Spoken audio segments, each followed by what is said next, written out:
मुसळधार पावसामुळे मध्य रेल्वेची वाहतूक ही विस्कळीत झालेली आहे.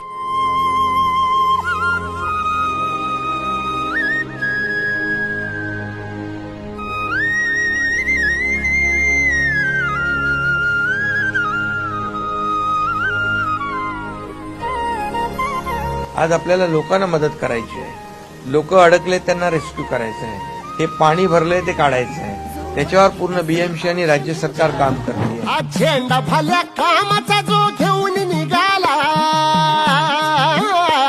आज झेंडा भल्या कामाचा जो घेऊन निघाला, अरे काट कुट वाट मंदी बोचती त्याला, रगत निघल तरी बी हसल शाबास त्याची, रगत निघल तरी बी हसल शाबास त्याची. तू चाल पुढं तुला रगड्या भीती कशाची, परवा भी तू नाचली, मन शुद्ध तुझं गोष्ट आहे.